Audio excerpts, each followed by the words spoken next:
when I was in MICA, when I was at MICA and after MICA, after I graduated, I worked on a whole series of family portraits. And I shot these with my Mamiya C330 twin lens because I really liked, I loved the square format. And I also liked that there wasn't a, a lens right in front of my face. And it was like, like a nice way to have a dialogue with the other person. And I was really shy in my 20s. So I was, I was most comfortable photographing people that I knew. And so this is from this series, and this is my great aunt Eleanor, and she was my mother's aunt, and she was, an artist, and she was a big traveler, and she was this very independent woman, and she worked as a librarian at the Milton Hershey School, and she was, a real role model for me. And this, so after I was sort of done with that whole series, I was kind of not sure where I wanted to go creatively. So my husband suggested landscapes because of my love of, of hiking and being out in nature. And I initially wasn't really too keen on the idea. But in time, I did sort of warm up to the idea, and I started photographing the landscape. And from 2000 to 2008, I worked on a whole series of landscapes using the Polaroid transfer process. So I photographed these, I photographed with color transparency film, and then I also would expose Polaroid film and transfer onto watercolor paper and go back in with pastel. And this was one of the early ones, one of my very earliest Polaroid transfer. And when that process, when, it's a very much a printmaking process. So when you would lift that negative up, sometimes the darkest parts of the image would lift off. And I always liked those like little happy accidents, but sort of as I worked and got better at the process, those little happy accidents didn't happen as much. And then in 2004, I had a artist residency at Platte Cove Nature Preserve, which is in upstate New York. And I was there for a week photographing the landscape in the birthplace of the Hudson River School, which has been, the Hudson River School painters have been a big influence on my work. And in 2006, I was awarded a National Park Service artist residency in Acadia National Park. And I was in the Scudic Peninsula section of the park. And so I was there for 3 weeks, and I photographed the landscape, and I also taught some Polaroid transfer workshops while I was there. Let me take a swig of water here.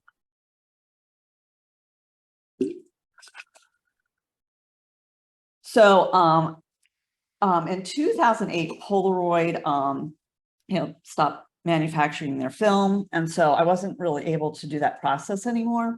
It was 2011. I bought a digital camera. I really wasn't super enthused with what I was, my images.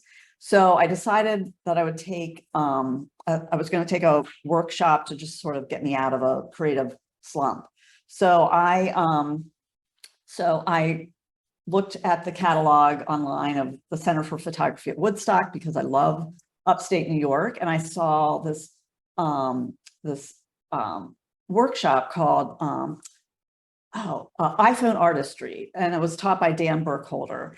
And I was kind of intrigued because I wasn't sure, I had an iPhone, but I never used the camera for anything more than like snapshots and a lot of photos of my cats.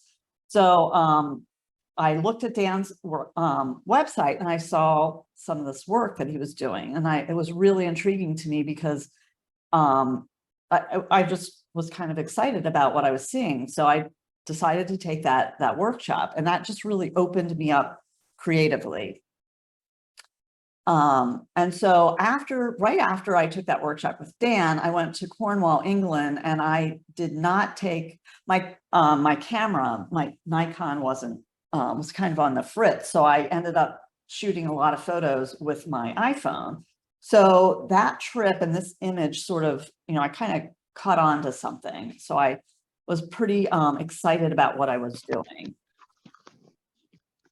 So so now I'm going to show you a portfolio of my work. And this is from the Emotional Landscape exhibit or series of images. And they're all, they're influenced by the Hudson River School painters. And I mean, these are all landscapes of places that I have this emotional connection to. So these are all my portfolio. All of these images were photographed with my iPhone, and they were also processed with iOS apps, either on my phone or my iPad. And this was photographed at Platte Clove Nature Preserve, and so it was nice to go back to the place where I had an artist residency in 2004. It was nice to go back and sort of explore in a new way with a whole different process. And I'm an avid hiker, and so I kind of like having this, using my phone, because I don't have to take a heavy camera. And I've just sort of I've learned how to work with some of the limitations. I mean, there's fewer limitations now because the technology keeps improving greatly, but there are limitations, and you just sort of learn how to work around those and get the images that you want. I mean, it works for me for the type of landscape that I'm doing, and because I'm hiking and I can get in close to certain things. And this is another image from one of my many hikes and a place that I go to pretty often. And this was photographed down in Asheville at Biltmore Estate. I was actually on a trip with my husband, and we took a tour of Biltmore, and I was hanging off the balcony, and I saw that incredible tree. And it wasn't until I got home and I actually processed and printed that image that I saw that little tiny baby red tree on the left. This is another image, and this was kind of my homage to George Innes.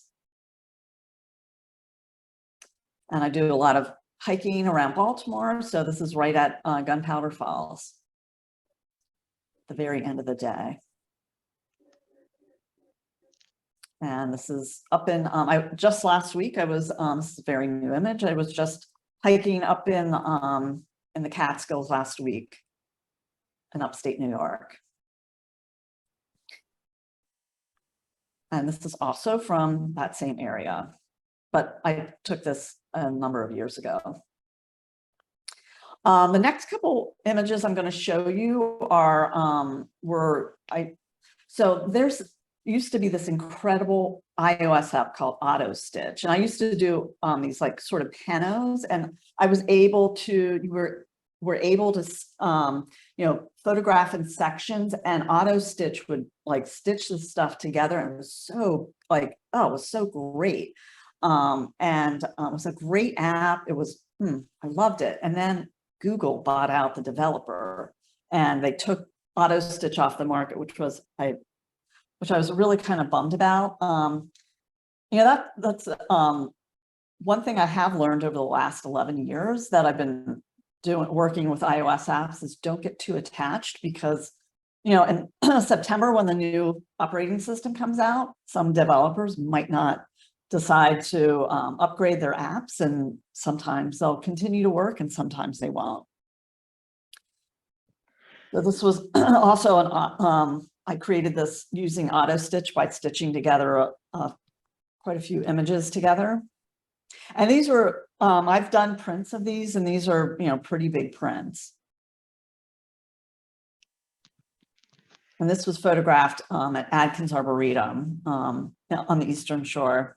And I just loved that tree, which I could only, the great thing about Auto Stitch is you could get some weird stuff happening when you put the images together. And this was from out in Colorado. but it could be anywhere. And I love showing this because I photographed this up in the high Sierras on a backpacking trip, and I did this in little sections. I did the auto stitch. I did this all in my tent at night after a day of hiking. So I thought that's what I kind of love about the whole system is, you can be working, I mean, I often process on my iPad, but I mean, you can, process your images anywhere because it's all like self-contained into one thing. And this was also from that same trip up in the high Sierras.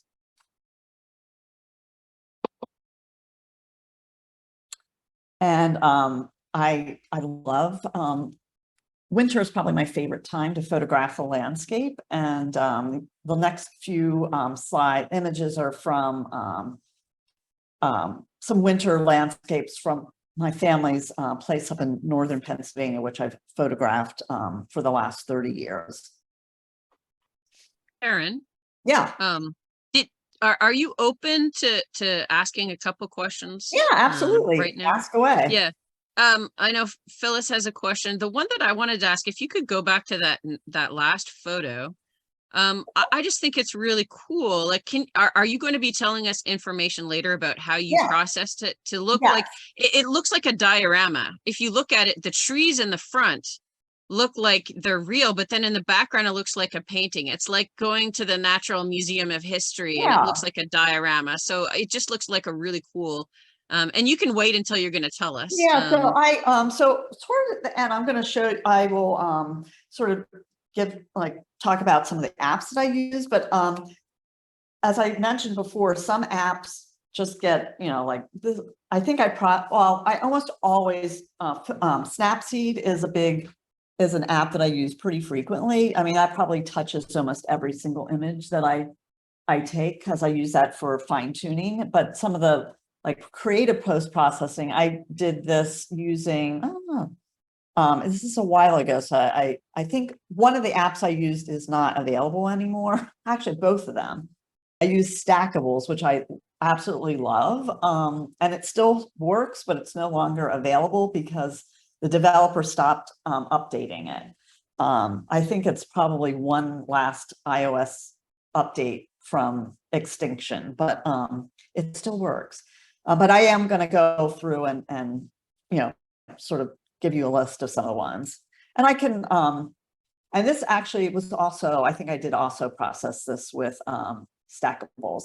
And I photographed, so I'm also going to talk about, now you can shoot RAW files with your iPhone. I mean, you've been able to do that for a long time, but now like with a 12 Pro and the 13 Pro, you can shoot these Apple Pro RAW files using the native Apple camera app, and they have a lot of data. And prior to that, I would shoot RAW files using the camera on the Lightroom app for the iPhone. I think this was processed with Stackables, which sadly is probably on its last legs. So I'm enjoying it while I can. And actually, I think I've processed this with distressed effects. Sometimes I can't remember like what I used. You just sort of get in the flow and you don't even know how you did something. And I did a whole series of images I did a series called Tidal Dreams, and that was photographed at Black Marsh at North Point State Park. And I just, I mean, I love those tidal marshes. And so some of my images from that series were photographed with my Olympus because I have a mirrorless camera because, in those marshes, sometimes you kind of need a longer lens, but some of them I did with my iPhone. But I processed, even though some of them were shot with my Olympus, which I'm not going to show those, I did all my processing on my iPad with iOS apps and also Lightroom on my iPad. And yeah, this was another one from that series. And this was photographed out at, last September, in Chincoteague.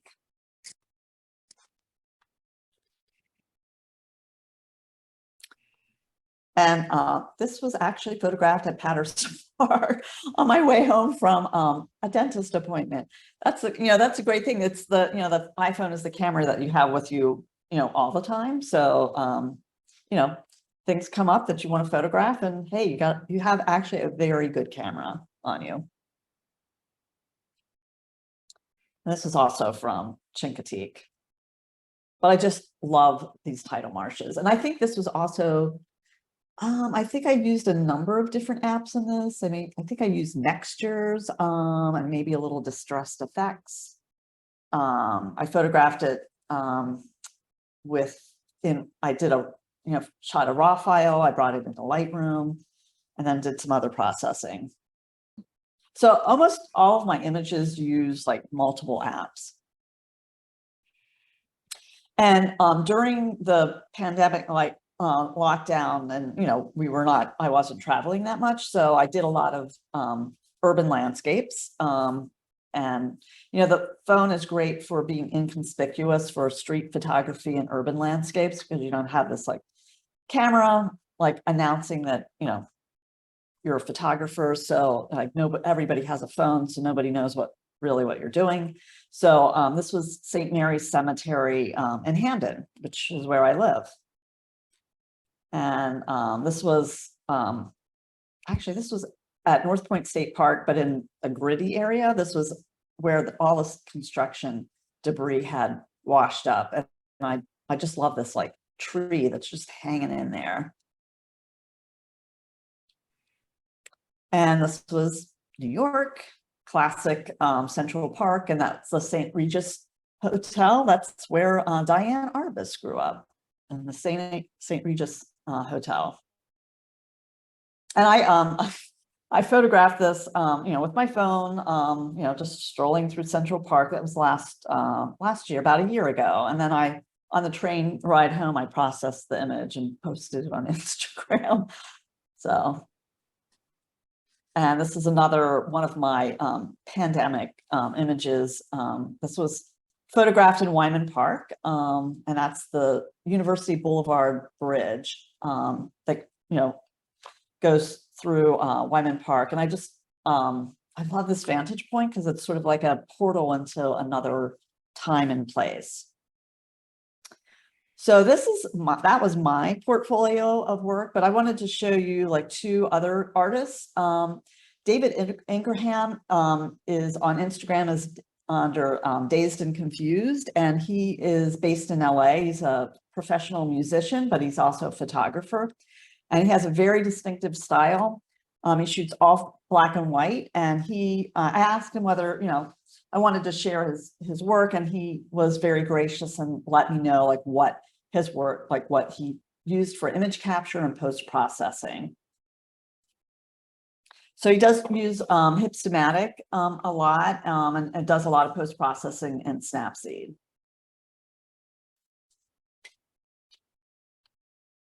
But I love David's work. I found out about his work a couple of years ago when I juried a mobile photography exhibit, and he had submitted work, which I just fell in love with his work. And this image was a composite with, he used 2 images and combined them with this app called Image Blender. And it's a great app. It's really simple. You can only do like 2 layers, but it can be a lot of fun.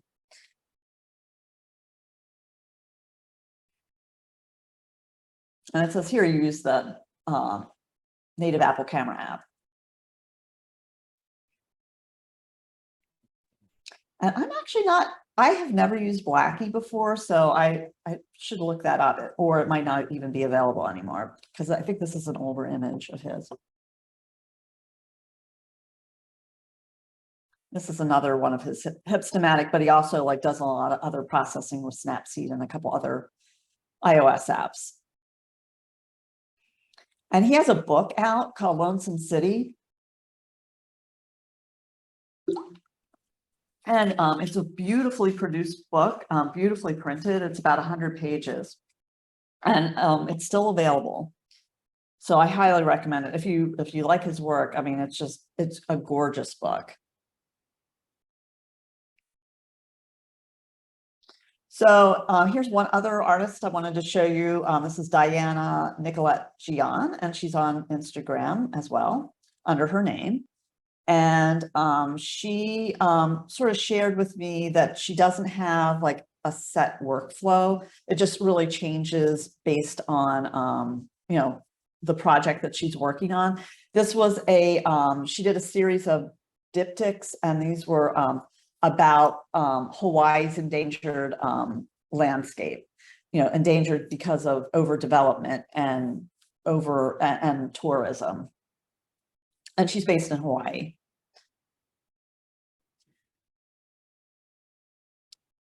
And this is another, because I don't have my presenter notes, so this is another series of hers, and she used, these were also diptychs, but she actually created these like physical objects.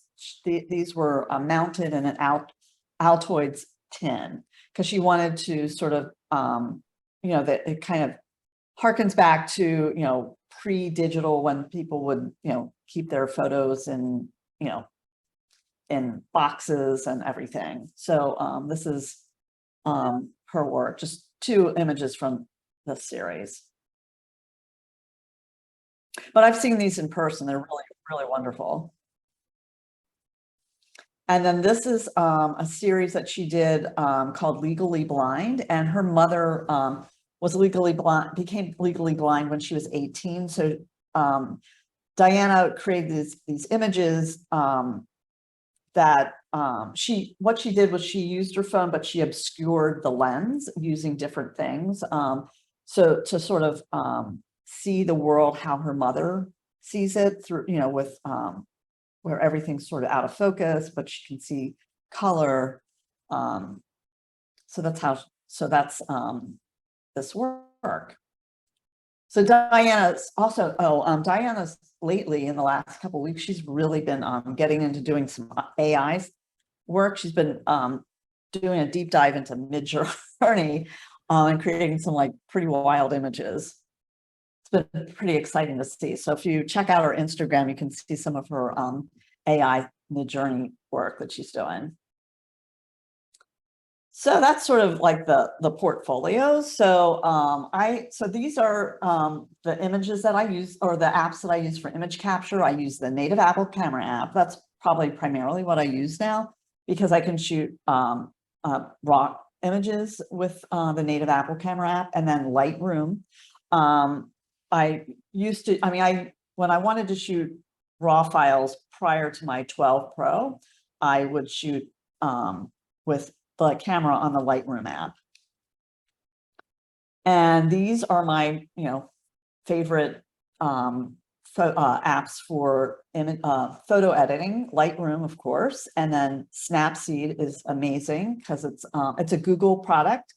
It's free. It's a free app, but it's a very robust photo editor. And Touch Retouch is probably the most thrilling $1.99 you'll ever spend. It'll like touch up little spots on your photo, and it's like magic, and it costs $1.99. And the Photos app is where your apps are stored on your phone, but it also has some editing capabilities. And then here's some of my like most used apps for post-processing. Hipstamatic, a lot of people are, you know, have used that. I use it. I don't shoot with Hipstamatic. I usually do my editing. I will edit with Hipstamatic, and then I use the Stressed Effects Plus. Dramatic Black and White is pretty awesome. Superimpose is sort of like you can do about 12 layers for compositing with you know, masking and all sorts of stuff. And Image Blender is sort of the simple version of Superimpose. You know, you can do 2 layers of stuff for composites. And then Mextures is another app, which I think is probably coming to the end of its life. I hope not, but hasn't been updated for a while. And Formulas is another app that can be kind of fun too. So, so those are kind of the apps that I, use the most frequently, but there's so many of them. And, some that I use that I don't use anymore. So I think since I still have another, half hour, I'm gonna stop sharing this screen and I'm gonna share my, my iPhone screen here, hopefully. Does anybody have questions before I move on? Yeah, I have a question. Sure. I had two questions for you. Since you're shooting with your iPhone, Yeah. how are you what are you using to enlarge your photos? What am I using to enlarge my photos? Yeah, because I was I that's the can get a limitation. good, without any, without doing any upsizing, I can get a good, 15 by, I can print 17 by 22. Mhm. Okay. If I want a larger size, I can upsize with, I actually been using Topaz Gigapixel for Mhm. upsizing. I Oh. find I like that a little better than the upsizing on Photoshop is improved and Lightroom as well, but I actually kind of prefer the Gigapixel. Yeah, I use it also. Mhm. On One has a new enlarger coming out that's actually supposed to be better than Topaz, just to let you know. Oh, great. That's good to know. I'll Right, have and to then- look out for that. Yeah, and then my second question for you, I noticed that in a lot of your earlier photos, you tend to use a lot of textures, which I really like. And which program are you using for your textures? Well, some of the early stuff are apps that are no longer available. That's the kind of the bummer Mm. about iOS apps because, the developers, the technology is always changing. And so some of the developers just don't bother after a while, Right. updating. And so they'll work for a while and then, one day they just won't. So do you prefer to use textures with a So lot of I actually for right now, Distressed Effects Plus has a lot of textures, and I'm going to demo something with that. And that has not been abandoned at all. I mean, the developer has been very devoted to that app, and it's actually improved greatly in the last couple of years.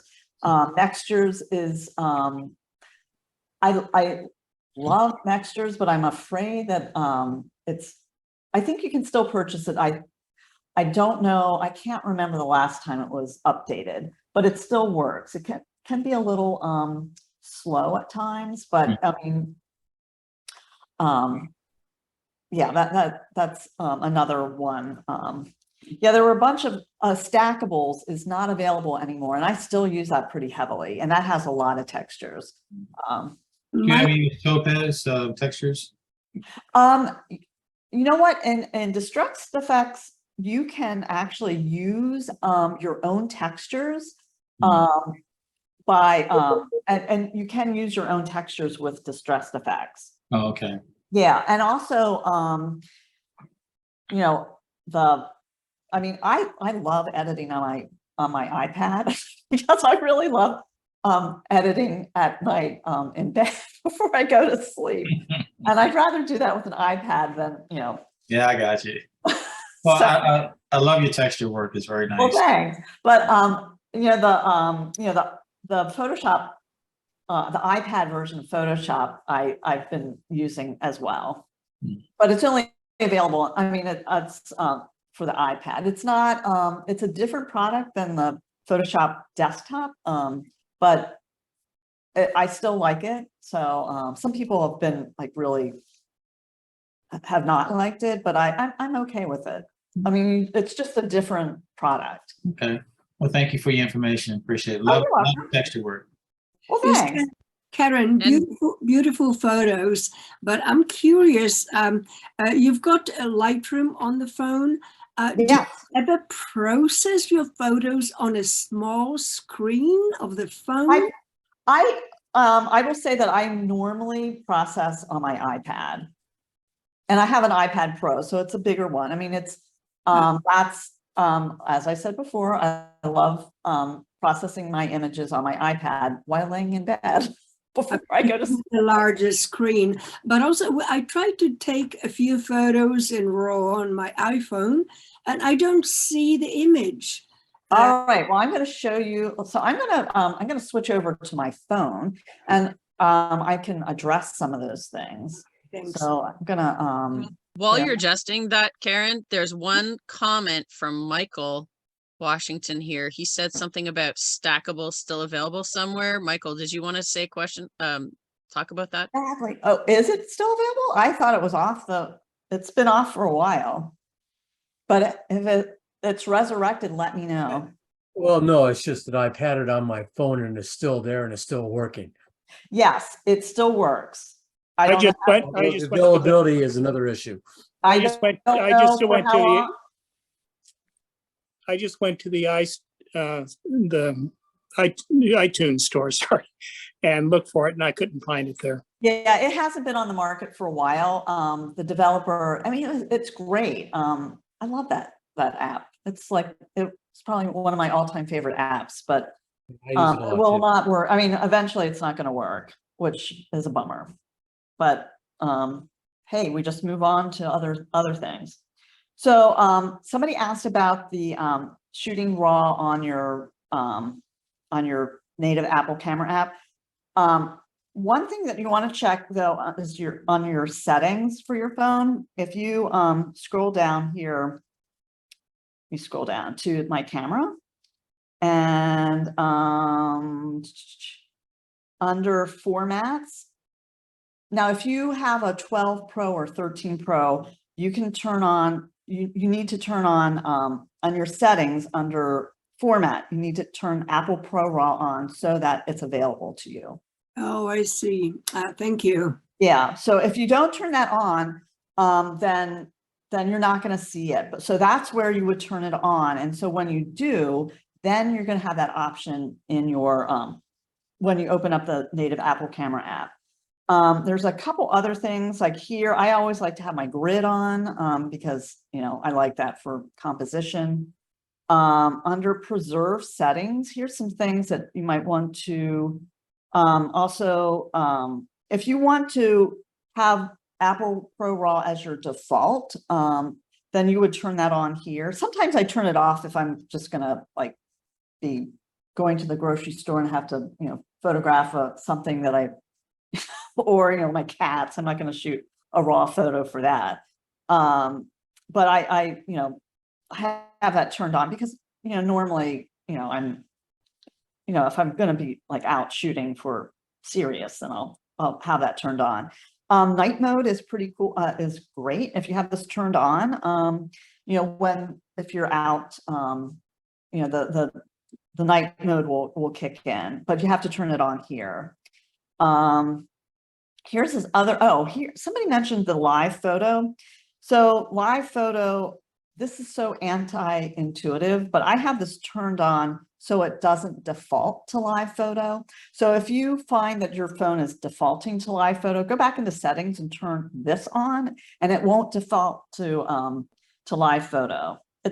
I don't know why, it's kind of a little backwards, but so I turned, you know, Apple Pro RAW on. So now I have that option right here.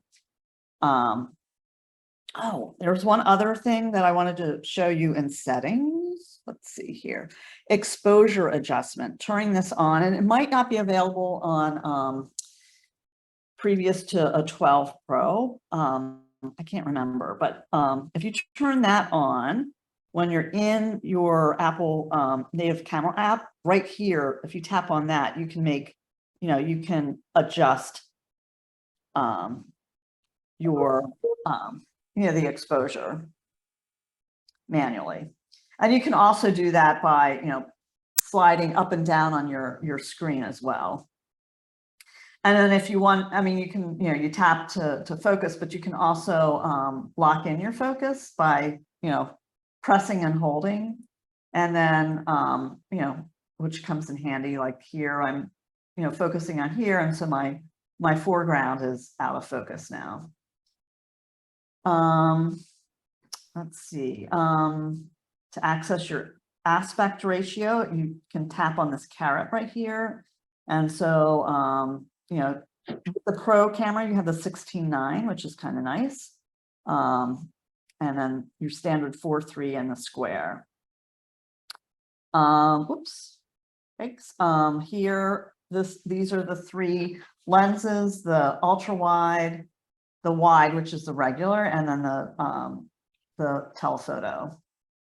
And the portrait mode is really nice. That utilizes your the telephoto lens, and it tells you when, you know, if you're too close, it'll tell you to move farther away. So there we go. And then you can also tap up here. You can change your f-stop if you wanted to make it, because it's using an algorithm to and computational, you know, computations to you know, blur the background from your subject. So you can up here change your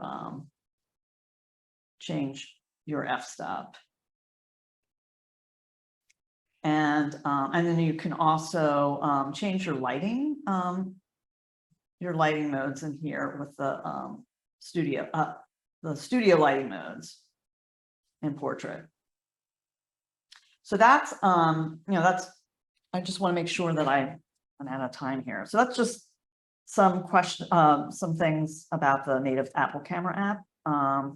And then with Lightroom, you can also shoot raw files. If you didn't have like a 12 Pro, if you had an older phone, you can use Lightroom to shoot raw files. And here's the icon for the camera.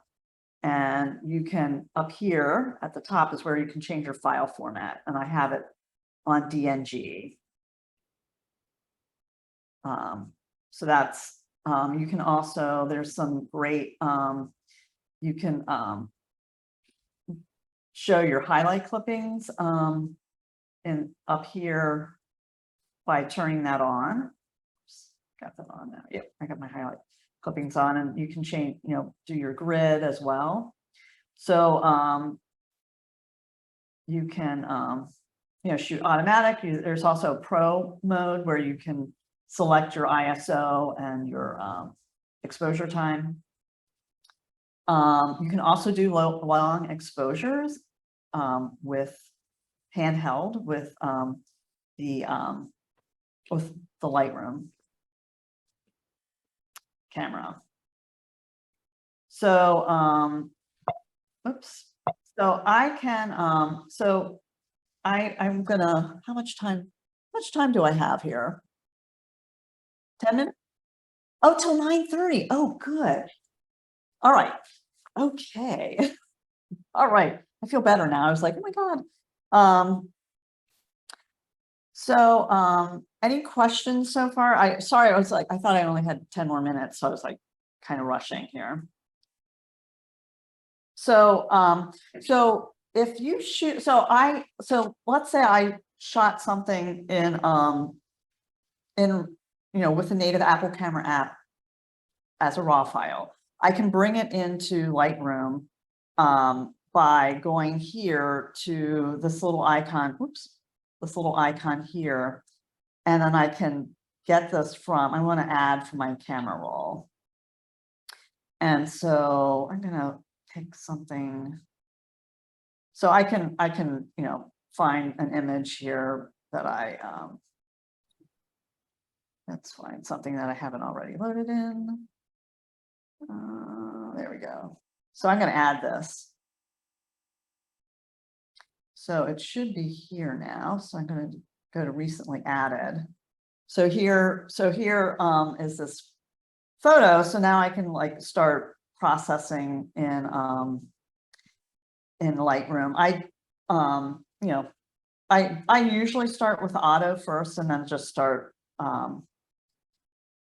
you know, making some more tweaks that I need. The masking, have any of you used the masking, the new AI masking capabilities in Lightroom? Yeah, it's pretty awesome. So, but in order to do that, you want to go up here to settings and make sure if you like Lightroom is free to download, but you might not have all the masking capabilities, all the functions for Lightroom. So you can, if you go up here to, wait a minute, where are we here? If you go to that little gear, this is where up here you can connect to your Creative Cloud account. And that will open up some of these incredible masking capabilities. Let's go to, I'm going to open up an image in here. So here's an image that this was pre my 12 Pro, and this is a DNG file that I shot with the Lightroom camera. So I'm going to actually do a little, editing, post-processing on this. So I'm going to, I always do the auto and just sort of see where I'm at. And I kind of like it a little darker here, make it a little bit more mysterious.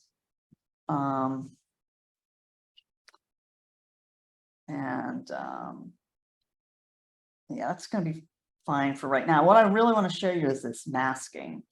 So if I tap on that mask over there and I tap on that blue circle, I downloaded. So if you haven't downloaded all the masking capabilities, you might not have these options yet, but I can do a select sky, and it's going to detect the sky area for me. And now I can go in here and maybe do a little dehaze, and maybe also knock down that exposure a little bit. And now I'm going to hit that little check mark. So this is where I started, and that's where I'm at now. And I think I'm going to also do a little masking in here just to bring out a little bit more detail through that portal. So I'm also going to go back to masking, and I'm going to add another one. I'm going to actually use the brush for that one. And I'm going to just, now obviously on an iPad, it's going to be easier than on the phone, but I'm going to just go in here and just do a little brushing. I'm brushing with my finger. And I'm just going to I just am dialing down with the exposure a little bit. I just brought out a little bit more detail here. Up in here, I brought in a lot more detail. So see there, and that's where I'm at now. So yeah, I usually am editing on my iPad, but sometimes I will edit on my phone. So that, so I just did a little, some quick edits in here with that raw file. And if I want to save it to my camera roll, I mean, you can keep it in Lightroom, but you can also export it to your camera roll. So you would want to go up here to that share icon right here, and I'm going to export it to my camera roll, and it's going to export it as a JPEG. It'll always, it'll always live as a raw file in Lightroom, but you can export it as a JPEG. And it is processed now. So it's rendering, and let's check to see whether it's actually in the did it export? Let's see here. Yep, it exported. I don't know what you want. So yeah, and that it teased out a lot of detail on that raw file. So that's that was one a photograph that I shot within Lightroom. But if you want to, oops, wrong thing. Let's get back into Lightroom here. So if I wanted to go back here and maybe open up a photo from that I shot in RAW that's in my camera roll, I would do that right here with this icon. And I'm going to do from camera roll. And I am going to, let's see whether I can add this. It's telling me I already did that. Anyway, that's how you can load it in. I'm going to show you just one other. Yeah, it was already in here. But I did show you how this one, I showed you how to import it from your camera roll into Lightroom.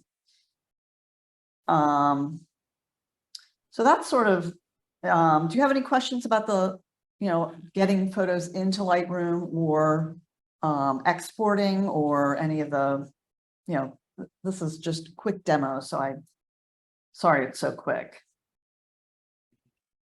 Anybody have any questions about this? No? Yes? Sounds like a no.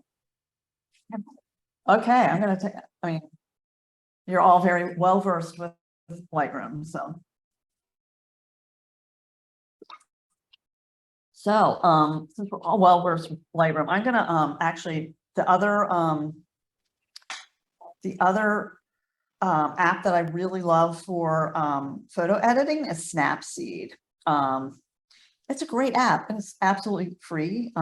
It's Google's the developer. I have no idea what information they're extracting from us while we're using Snapseed, but it's a great app and it's very robust. So if you open it up, now if you have, it says it can process raw files, but I don't like I much prefer, if I'm going to process a raw file, I much prefer to do it in Lightroom, not in Snapseed. So I'm going to open up a photo in here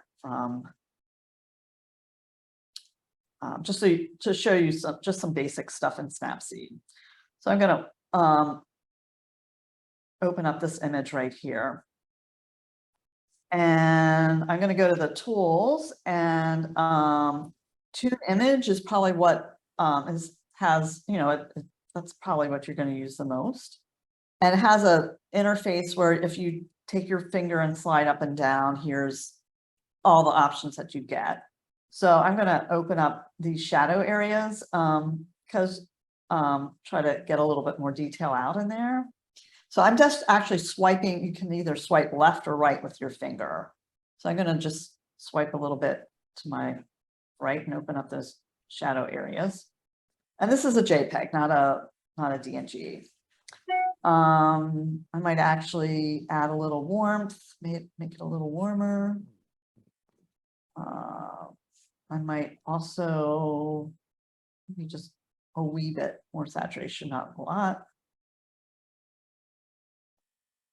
So, so I just made some of those changes, and then I'm gonna hit that check mark, and then I can also export it to my camera roll. And I'm gonna save it as a copy. I generally like to save a copy so that I'm not saving over top of my original. So that's what I'm going to do. So it has saved it. It's a new image number, and it's now in my camera roll, or at least it should be. There it is.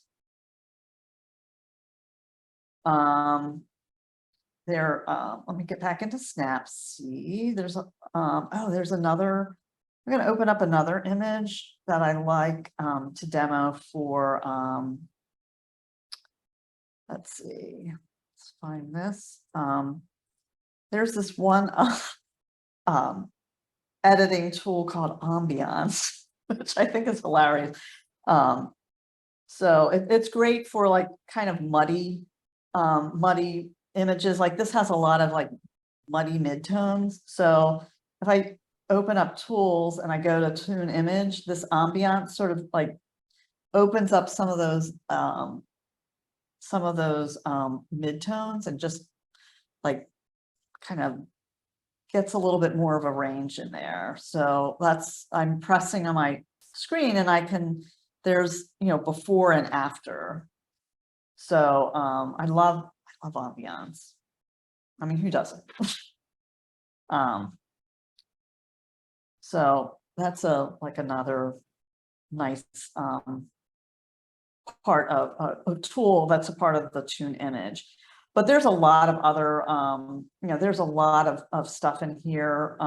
It's pretty robust. You can do all sorts of things with this. I'm gonna, you can do black and white images. You can do conversions, you convert to black and white. I'm going to probably bring in another image for that. But, you can convert to black and white and all sorts of different things. There's a tonal contrast, which also helps kind of tease out some middle tones here. So that's I would say Snapseed is a big definitely a tool that I use a lot with my images. Erin, Yeah. Chris said that she can't talk. She has but she has a question in the chat that I'll maybe I can ask for you if you want a little interpret. She said you can use the Lightroom app for long exposures. Does that app offer image stabilization to a point, or do you need a tripod? No, you can do it handheld. I mean, but you do want to like kind of, you can handhold. I mean, I wouldn't like try to do, you can specify how many seconds. I wouldn't try to do it for a super long time because then you would want a tripod. But I mean, I have been able to get, stuff. Let's see, I think I do have something here. That's not it. Like this was handheld and this was a long exposure. I think I did for like a second or two. Oh, you know what I didn't, I want to backtrack a little bit on that native Apple Camera app. That live photo which is up here. If you shoot with the live photo, it's a still with a little bit of video at the end. And I'm going to show you, let's see here. Let me go back to my demos here. So this is, this was shot with live. And this was with a native Apple Camera app, and it was handheld, but you can also simulate a long exposure. So that's pretty, like in here, this was handheld. So this is pretty sharp in here, but it gave that nice soft exposure on the water using live photo with a native Apple Camera app. Oh, wait, so what was the app that you, okay, so you go into edit? Yeah, so I shot it with the native Apple Camera app with live photo. And it has to be shot to be able to do that. You have to shoot it with live photo, and then you add it after the fact because it would come in as a live photo looking like this, but it'll indicate if something was shot live. And then you can just tap on that caret and you can get that long exposure option. Oh, that's brilliant. Thanks. I know, it's kind of nice. And you can handhold. I mean, I wouldn't, I would be like, try to be steady with it, but you're able to handhold. Well, I mean, this would be great for waterfall shots. Oh yeah, definitely. Yeah. But there is one advantage though to the Lightroom long exposure, which would be if you wanted to shoot a long exposure RAW file, you can do that with Lightroom. With the Lightroom camera, you can't do that with the native Apple Camera app. Okay, and that goes into another question that Irene had. How do you go to Lightroom as a camera again? Can you show us how to do that? Yeah, so when I open up Lightroom and you have all of this, see down here, this is where you can access the camera, that little blue, blue little thingy there. So that's the camera icon right there. You can just touch on that, and that's where you can access your camera. And one other thing about that long exposure in Lightroom is you probably need to go up here to the gear for your settings and go down to technology previews and make sure that you have it turned on, because if you don't have it turned on, it probably is not going to show up as an option. And you can also do some depth map capture as well.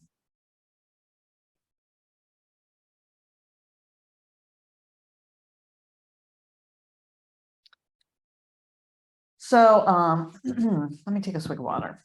Oh, I want to show you, because it's so exciting. Touch retouch. Oh, it's great. And it's $1.99.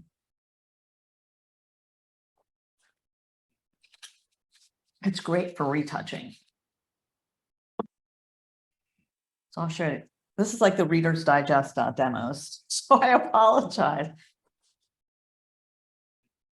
I do teach workshops and like a full course. So if you're ever interested in more of a deep dive, I can, seek me out and I will.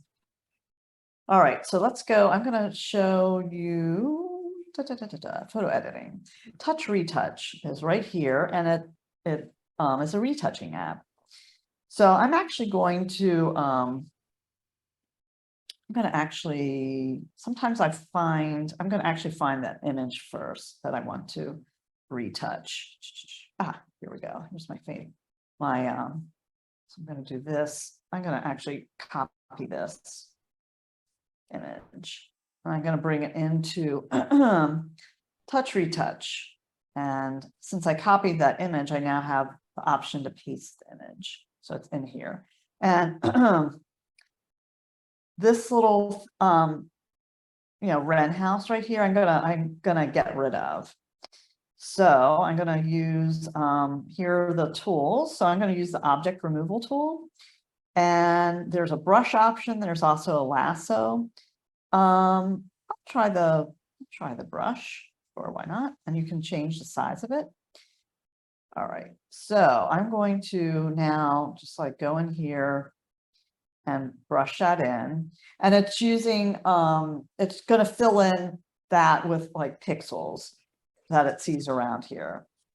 So it just filled that area in, and it kind of retouched that little area, and poof, it's gone. And then if I wanted to save that, I would go up here to that icon, and I'm going to save it as a copy. And it's going to save it into my camera roll. So Touch Retouch is pretty simple. It does like 3 things. It does, it removes objects. It will remove lines. I'm going to show that to you. And you can also do some cloning. But I'm going to show you the line removal tool, which is pretty awesome. Here's my demo image for that. Copy that. All right, I'm going to open this up. All right, I'm going to open this up again. So this is, I'm going to remove the pesky telephone line in this photo. It's not a great photo, but it's for demo purposes. So I'm going to go down here to lines, and I'm going to go to settings to tell Touch Retouch how thick. So it's a fairly thin line, I think. So I'm just going to take my finger, and I'm only going to tap on the line right here. Just going to tap on it. And it's going to get rid of it. Tap again. And that's pretty awesome that I got rid of that. by just tapping, just one little tap, and it found that line and removed it. Oops, fix. And if I just screwed up there, so I'm gonna undo it. So that's well worth your $1.99. So would you, Karen, would you be doing it on your phone? I or- just did it on my phone, yes, or you can do it on your iPad too. Okay, I usually do my editing on my iPad just because there's more real estate. so the two are linked, correct? Yes, when you download, when you download the app for your phone, then it will also, it's a universal app, so it will also be available to you on your iPad. Okay, thanks. And sometimes if it doesn't automatically download to your iPad, if you go to your, like the apps, you can, force it to download to your iPad. I usually work on my photos on the computer because I've got my phone linked with the computer, but then I don't have Snapseed on the computer. I have it on the mic on my phone. Yeah, because because it's an iOS app, so unfortunately that's not available on a desktop. Okay. But Lightroom, of course, is. Yes, thank you. But Snapseed also works on the iPad, so if you have an iPad, then I generally like to use the iPad. Not yet, but maybe. Yeah.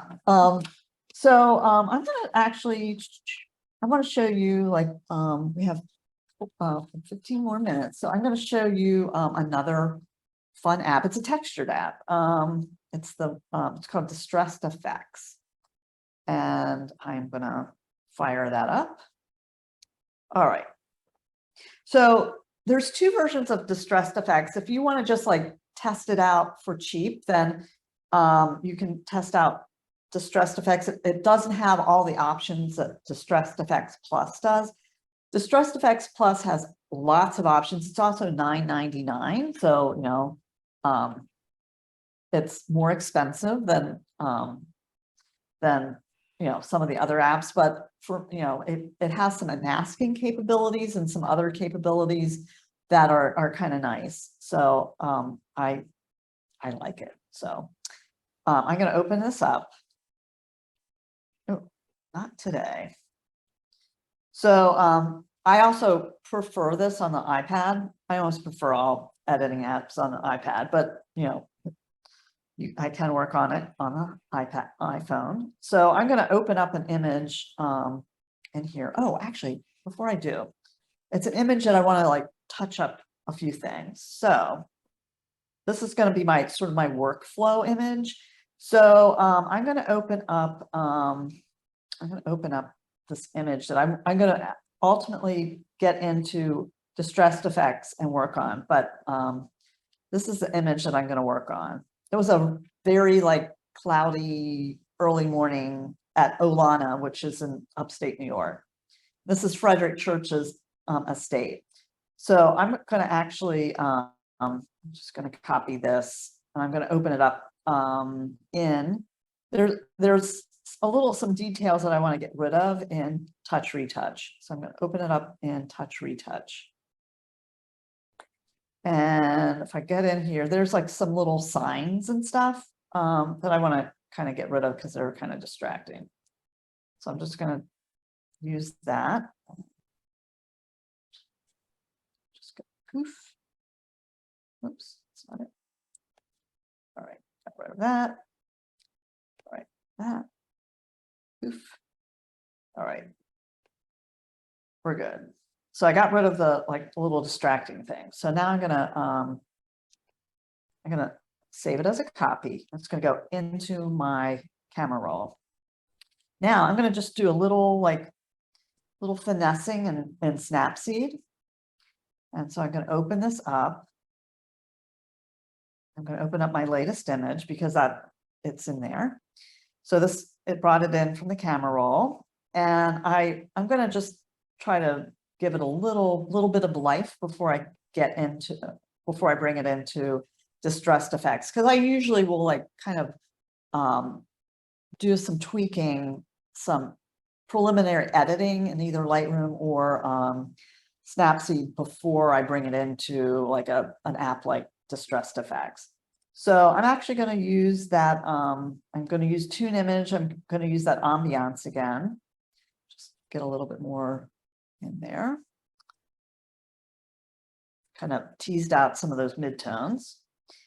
And I'm going to also, there is this tonal contrast. Might actually.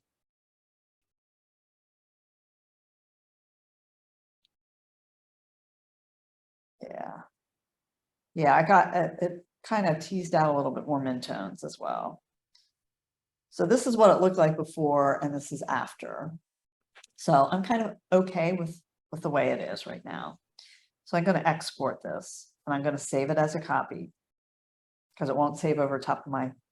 So this is, so now I'm going to bring this into Distressed Effects and have some fun with it.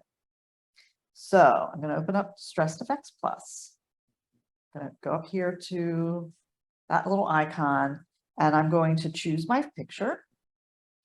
And I'm going to, this is from my camera roll. I'm going to, so here it is. And oops, yikes, I don't want to do that. Woo, let me try this again. Choose my photo. All right, let's choose this again. All right. All right, so, so with Distressed Effects, there's two, like, so you have like sort of two things. So this up top is, I don't know what you want. These are some filters up at the top, and then down at the bottom are more textures. And there's lots of options here. With Distressed Effects Plus, there you've got like tons of different options. And I'm going to actually just stick with the original overlays. And I'm going to just, let's see what that'll do. Okay. So here you can have blending modes, just like in Photoshop. I'm going to stick with the multiply right now. And again, I like this better on the iPad, but we're going to work with this. So here's some of the textures, the original textures, but I might want to switch my pack, and maybe I'm going to see what else I've got here. Let's try the vintage collection. Let's see. Ooh, Reverie. Let's do that. All right. So yeah. So so here, wait a minute, right in here is where you can control the opacity of those filters and the texture. And then you can also, if you wanted to rotate that texture to see whether you liked it in a different way, you can.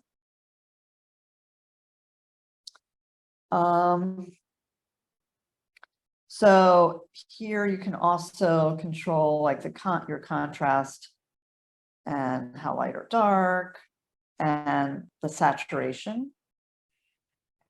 And it also has some masking capabilities, which I think is easier done on the iPad, but we'll give it a whirl on the iPhone. So here is the masking capabilities. And oops, that's not what I wanted to do. Let's try this again. Trying to get rid of that. All right, so I'm gonna do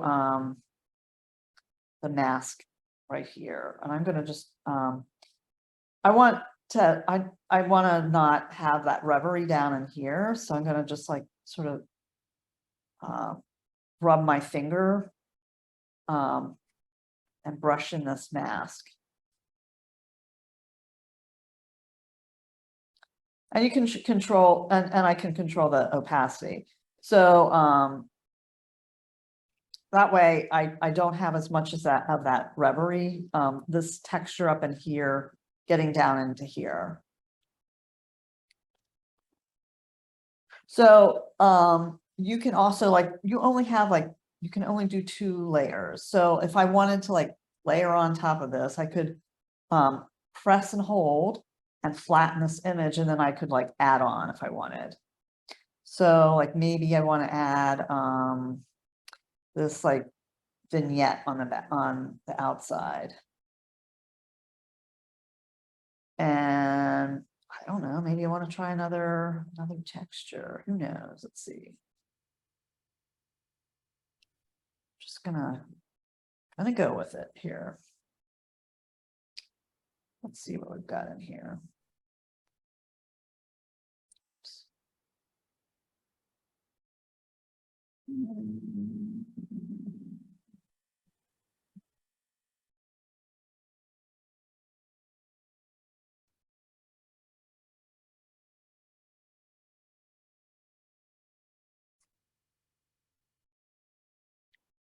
All right, so I did that. If you want to go for something totally hokey, should we do it? Oh, you can also like do some if you wanted to blur a little bit on your edges, you can do that. And if you want to go really hokey, this is awesome. This is just for kicks and giggles. So they I will say that I never use this on like any of my real images, but for demos, I always like have a little kicks and giggles. So they have a bird filter, and you can add some birds if you like. So there we go. But I might not do that. But anyway, but you can. So there they are. So I think I'm going to take the birds out. So anyway, we have that.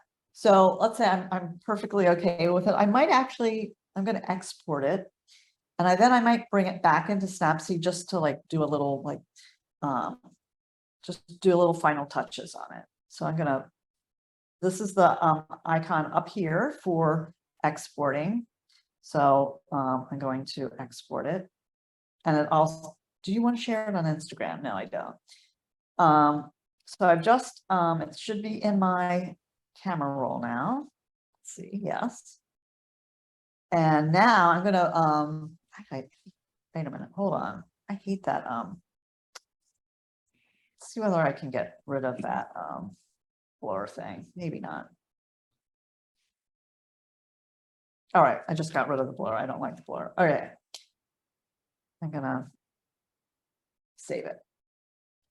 So I'm actually going to now bring it back into Snapseed. I just want to like just do a little bit more finessing on it.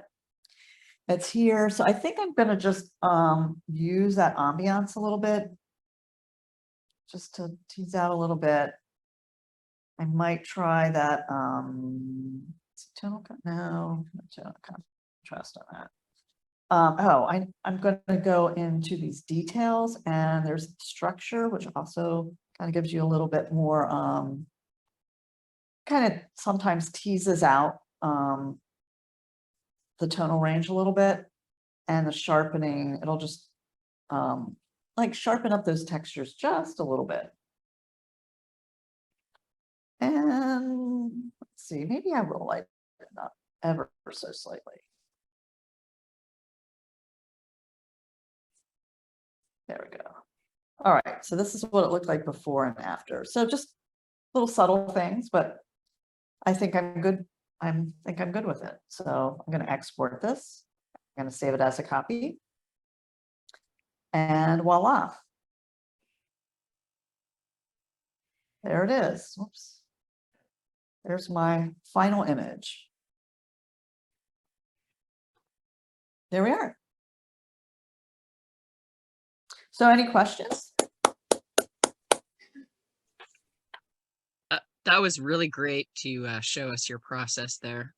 Oh, thanks. Like, yeah, you've given us a, it just looks like we can go and explore here. Yeah. I mean, it is really all about exploring and just playing around. And I think like being on the phone and the iPad, it kind of frees you up to just experimentation. I think more so than when you're sitting in front of, at least for me, and instead of sitting in front of my desktop. I mean, I spend a lot of time in front of my desktop, but sometimes, I don't know, sometimes just, you have less to, I don't know, I get freed up when I'm on my iPad, just processing on my iPad. And the apps are fun because they're not that much, like you haven't invested a whole lot of money, and they're just fun it makes it, kind of easy to experiment with. And if you didn't like it, then, you didn't outlay a lot of money, like your, monthly expense to Adobe. Hey, I'm Karen. It's Kenny again. I know you shoot with iPhone. What is your percentage of shooting with iPhone versus the camera? It depends on the situation. I mean, I would say, like when I'm hiking, I'm pretty much all phone because I don't want to take a camera. Even my Olympus is pretty light, but I still don't want to take it on a backpacking trip. When when I need like a longer lens, I will take, I mean, I shoot with a mirrorless. I have an Olympus. And so, I mean, I'd say it depends on the situation. So I'd say like maybe 50-50, or sometimes I shoot more with my phone sometimes. It depends on the situation. Okay. Reason why I was asking, because there's been a great debate over iPhones versus the DSL cameras. And a lot of people are seeing that the smartphones are becoming closer towards the professional camera. Oh, most definitely. I mean, every year the technology gets better and better. I kind of wish that you could merge like a mirrorless camera with the iPhone. That to me would be like the perfect, the perfect Yeah. thing. So what do you think about the lens selection versus iPhones? Like See, when you're using a DSL, I mean, I different don't types shoot of with a lenses. DSL. I shoot with my mirrorless camera. And I mean, I love all the lens selection. I mean, you have more options with lenses. So, I mean, you're limited with the iPhone because of the lenses, but if you know what your limitation, I mean, if you want to shoot wildlife, an iPhone is probably not going to be your camera of choice. Right. But if you're doing like travel photography, I Mm. mean, even landscapes. I mean, I've been shooting landscapes with my phone. You know, I mean, there's limitations, and you just learn how to work with the limitations. Mm. Like I have that. You have the telephoto lens, but sometimes I have to sometimes I really, when I'm shooting landscapes and I don't have my Olympus, I sometimes do miss my lens, my zoom Mm. lens that I get exactly, but so then you just use your feet as a zoom. Okay. Well, thank you. I love your process. You're kind of like me. You're kind of like mixing and matching different processes. And sometimes Yeah. when you finish a piece of work, people say, well, what did you do? I was like, I can't tell you. Yeah, I know. It's like, I Yeah, no, can't tell you you're what it using is. so many programs. It's like you couldn't even recreate it if you wanted to. No, you couldn't. I mean, it'll look different every single time. And Yeah. the other thing I've been doing is like when I shoot with my Olympus, I don't have the most recent Olympus, so I can't wirelessly transfer over raw files, but I have like a device that I can plug into my iPad and Mhm. port over through this little attachment to my iPad, and then I can import photos from my Olympus into my iPad Right. and into Lightroom.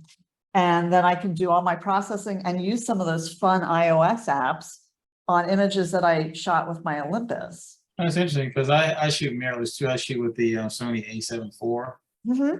and that has the capability of moving my images from my cameras to my iPad.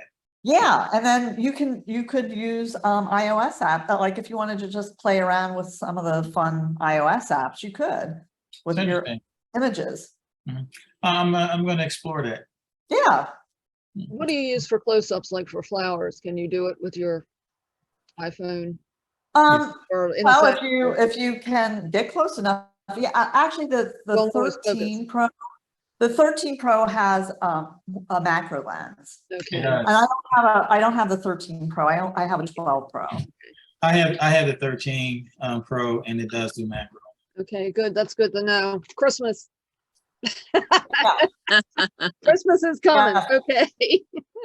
Apple's always getting my money. That's right. Well, now the 14 is coming out.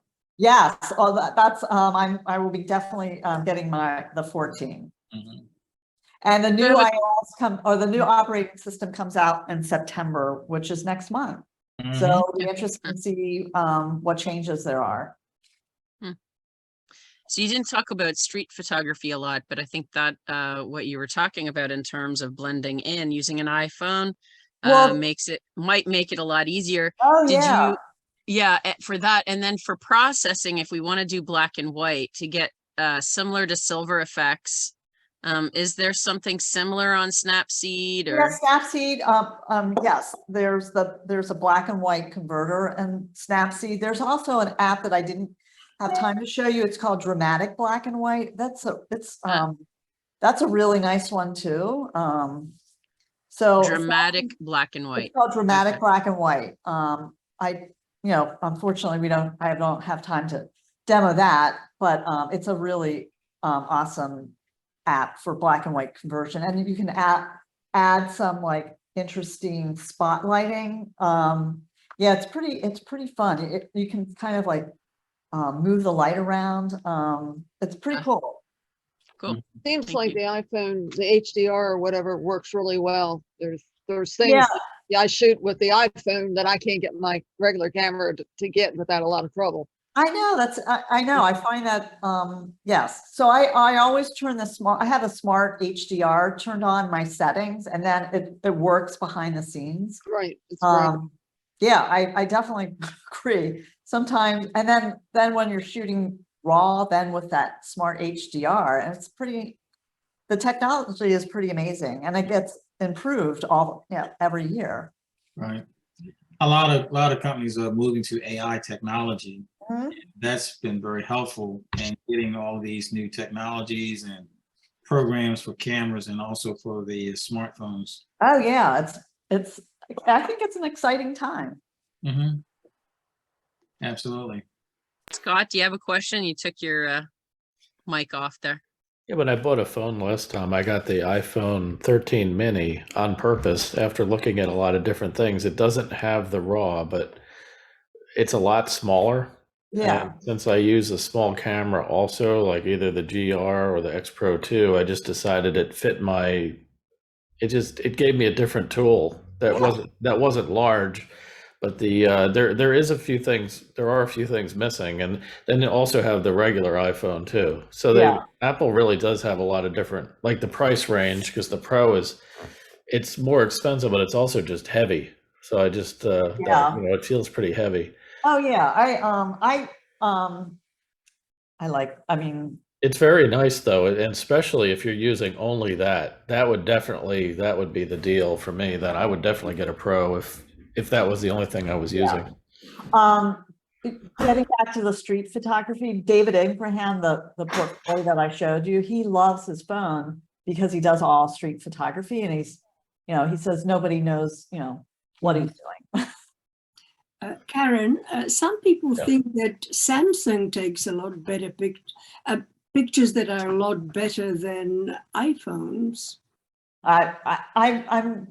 I guess because I'm also I'm a photographer and a graphic designer, and I'm in the Apple ecosystem. I'm pretty happy. Share between different devices.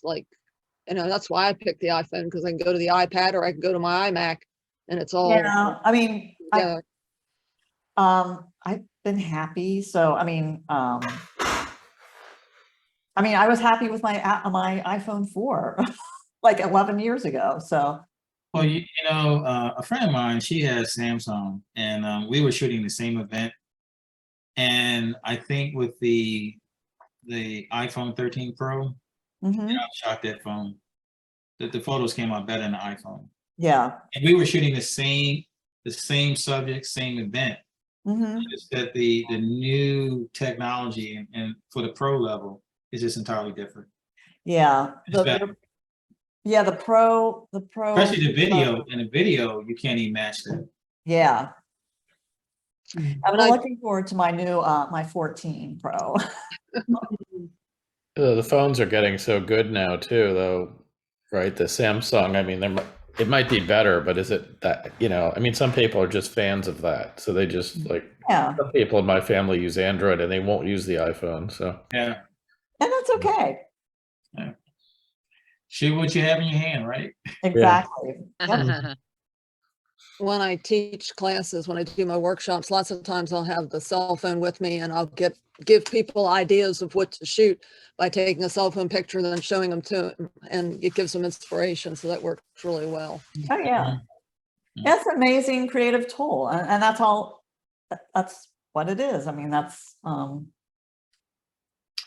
There is a guy who teaches photography, and he actually suggests that before you take a picture, take it with your smartphone first, because you see things a little dimensionally different, mhm. and then shoot it.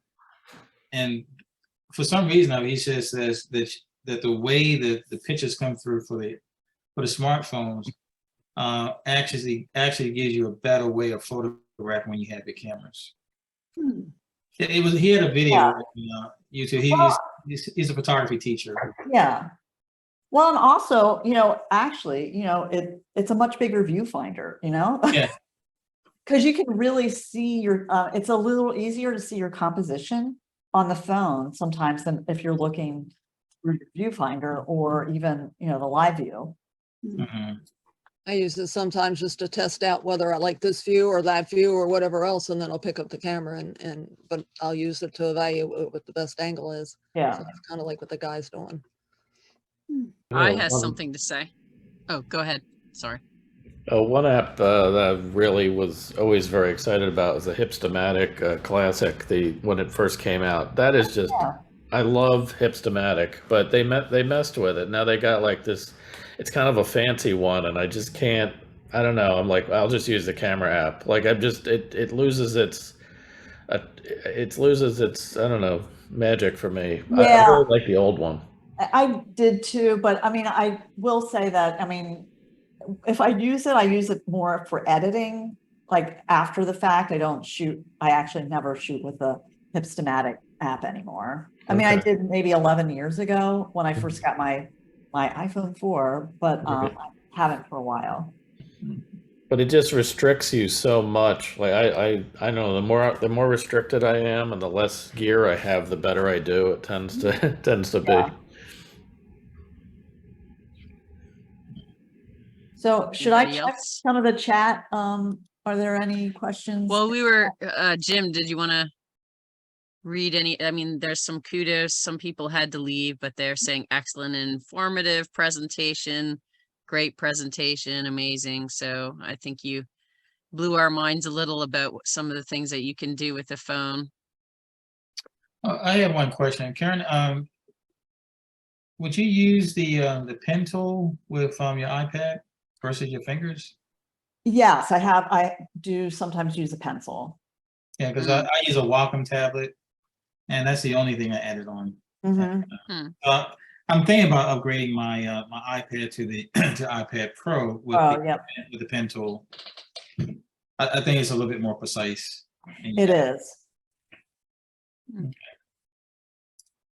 Does anybody else feel guilty using the iPhone? I hiked through 4 national parks this summer, and I carried a Z9 with 4 lenses and an iPhone, and I took many pictures of the same thing. The iPhone pictures, of course, come up. The light is much better balanced across the image with the new computer-based processing. And the last hike I took in Yosemite was a long uphill hike, and I only brought my iPhone. And I got pictures. They're pretty nice, but I can't blow them up, and sometimes I love landscape photography, and I love making big images from them. So it's a conflict for me, but the camera does a better job than I do with my big camera much of the time. Dan Burkholder, who I, have taken a couple workshops with, he has, and we've become really good friends now. He has a huge print from an iPhone image that he did long ago. And with some of the, like gigapixel, that's, yeah, he was able to get a pretty big print. So maybe you can tell Roger what was the name of that app that will upsample it. It's like Topaz's gigapixel, but I think Kenneth, didn't you say there? Yeah. On One came out with a new one. It's actually supposed to be better than Topaz. Okay. Yeah, but I use Topaz Gigapixel, but the new On One that's out is supposed to be incredible. Okay, I'll have to check that out. The only thing I would say about the iPhone, the one thing I guess it depends on your genre of photography. The one thing it cannot do better in is studio photography. Yeah.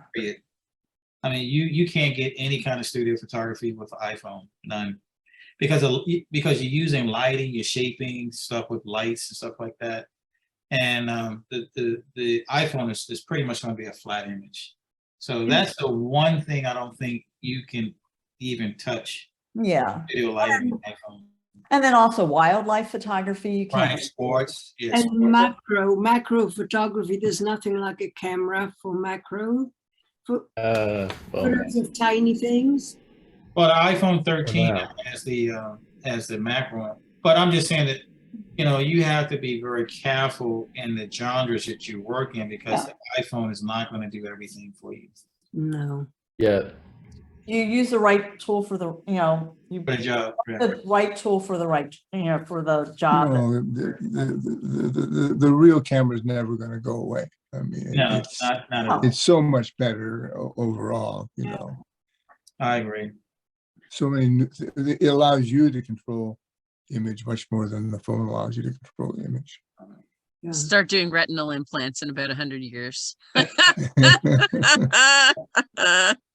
Well, maybe they could put some of the computerized processing into the mirrorless and SLR cameras. Hmm. Well, they'll do that in the iPhone, I think, and eventually the iPhone has mobile it. phones will catch up and the cameras will be extinct. They're just not there yet. And like as far as like going to a national park and just pointing it when the sun's up, I hose things up all the times with my camera, like big time. And with the iPhone, you don't hose it up; it just works. I mean, you really have to I have to realize it. Just a lot of times, it's just the better tool for me. But any I mean, edge it's case hard doesn't to work hike with on- someone who's edge not a cases. photographer, because they get tired of you pulling out your tripod and getting everything ready. Yeah. You're hiking Well, partner. you can always bring the iPhone with you, no matter what. And I think it's great if you want to go back. If you're wandering around in nature, you want to go back to the same spot. It has the GPS coordinates Exactly. right there. Yep. Always take an iPhone photo, no matter what quality it is, and then you can go Anywhere. back there. Yeah, that's a good idea. Yeah, some cameras have GPS, and I know Sony's do. They have GPS. Oh, that's true. Yeah. I haven't bought an SLR in a while. I've just been using iPhones a lot. Ah, But you don't have to feel guilty about using it, right, Roger? I don't feel guilty at all. No, I I think mean, that's the main thing. If it works, you should use it. I mean, sometimes it's the best tool sometimes, and then on the edge cases, it's not. well, we were out at Greenmount Cemetery shooting. Guy was with me, and my battery drained on me, and I had extra batteries back in the car, but I wasn't gonna walk back there. I put my iPhone on and got some fantastic photos. Yeah. Remember that guy? Yeah. Yep. You had to pull out the phone to get to finish up. Yep. And those shots were pretty decent. They're still shots, but I think still shots do very well with iPhones. Motion, that could be a different story. But I finished up my photo shoot with my iPhone. Well, Karen gave me I Yeah, might want to she start walked taking the some live live photo. photos of water. That'd be Yep. cool to do that. Guy mentioned something about a Pixel 6 XL Pro. What's that? Yeah, he was bragging. That is that is the latest flagship phone from Google, Oh, and it has a lot of nice features in it. Advanced AI. Mhm. Also has something they call True Tone to get the proper skin tones of different people, and that seems to work pretty well. I've been shooting with it now since December. I always use my cell phone when I'm out with the camera, mainly to get a different look and get some GPS info, which is just a quick and dirty way to get that. So lately, I've been to force myself to learn the little intricacies of that camera. I've actually been using it a little more. And it is an upgrade over the previous camera I had, which was in the Samsung. I think I had a 9, which is over 6 years old. So and you can see the difference. So I think and it has a night mode in it too, doesn't it? yep, has the night mode. It also has feature for shooting motion, which I've been playing with. So you can get that effect where the object you're shooting is moving and everything around it looks blurred. That's another feature it's got built in, and it does some other fancy things that you probably wouldn't think to do with a cell phone camera, but they've put it in the AI, like all these cameras are doing now. So it's basically one click or one button push away. So, but yeah, What about it's similar apps? What about similar apps like Snapseed and that? Can you get okay. them? So Snapseed, obviously Google owns Yeah. Snapseed. So yeah, because I've used that again many a night. I will edit something. I'll get an idea, and I'll be in bed, and I'll just edit it on my Chromebook. So it's Noticing a like right theme. there. Yeah. I tell you, you're not a Mac user, huh? No, I used the Mac back in the '80s when it was impressive then. Yeah. Yeah, me too. We had one. Yeah. We I had think I Mac. bought one of the first 1984 ones.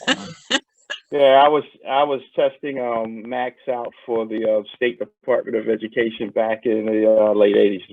That's the first one I had my hand on, so I know what a Mac can do from way back.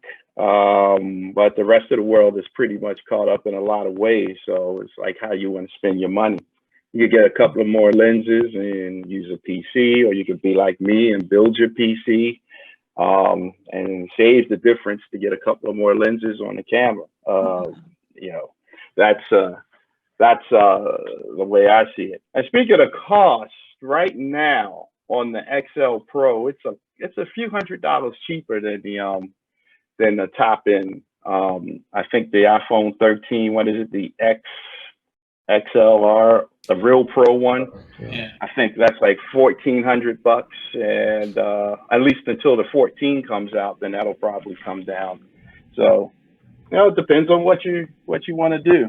But yeah, I'm used to open platforms that I can do what I want on them and not be dictated to by the ecosystem. And that's my one gripe with the Apple stuff. There's a lot of things that I like to do. Being a techie, it's not going to let you do. But for the regular folks not up on the technical Mount Olympus, you can go crazy down there in the valley, because I mean, but Can I for quote some you of on us, that? That sounds like epic. It sounds like things it doesn't iPhone. let It you sounds do. like Apple bashing, really. No, it's not. I'm just saying, it's things like I'll walk into someone's house and they'll be complaining about their Wi-Fi coverage. I got an app on my phone that lets me actually look at all the Wi-Fi strength and other Wi-Fi signals that might be coming in their house. So they had an iPhone and they wanted to download the same apps. Like, you can't do that. Apple doesn't allow any app to access the radio chips on the phone. See, this is very geeky tech stuff. That's just what they do. Yep. know, so it's like, Yeah, Apple does Not for it me. best as long as you like the way they do it. exactly. They're not going to let you do it your way. Well, And You then know, do not and underestimate the AI and the computational stuff, because that's what will overtake the cameras, and it will be a lot faster than you think. I've been saying this. It's but just you could put that AI stuff in the cameras. there. It's all in there already. I Already mean, there. Yeah, there are apps. You know, there are apps for my Sony camera, and I'm pretty sure there are apps for Kenny's that you could put in to do. I know they had simple apps 5 or 6 years ago to do double exposures, and some other things that we can do now. You know, you can do at the desktop, but they were doing it in the camera years ago. So, of course, I haven't gone back and looked to see if they've updated anything in those app stores, but I'm pretty sure they have. A lot of stuff over there. Yeah. Well, what the? what do you think? There was no recording. Oh, good. Oh. Oh, good. Yay, you were able to. stop the meeting. Thank you. Yeah. Thanks for inviting me. Very, very informative. It's really nice. Thank you. Yeah. Yeah. Yeah. Yeah. Yeah. Thank you. I Thank think you. that really actually you really sparked this was a really good debate. There's some people who normally don't speak up who did, and I'm glad that they did. Yeah. And Yeah, I do. Yeah, so I teach the iPhone photography class at Hopkins Odyssey program, and she used to, and then when she moved, then she moved to Hawaii, and then she recommended me to Odyssey program. Interesting. the Karens, you have to be Yeah. Karen to take over the Exactly. course. Only Aaron like that. Oh, well, this was really wonderful. Thank you so much. Yes, Thank thank you. All right. Thank Okay. you. Good night. See you, Good everyone. night. All right. Bye.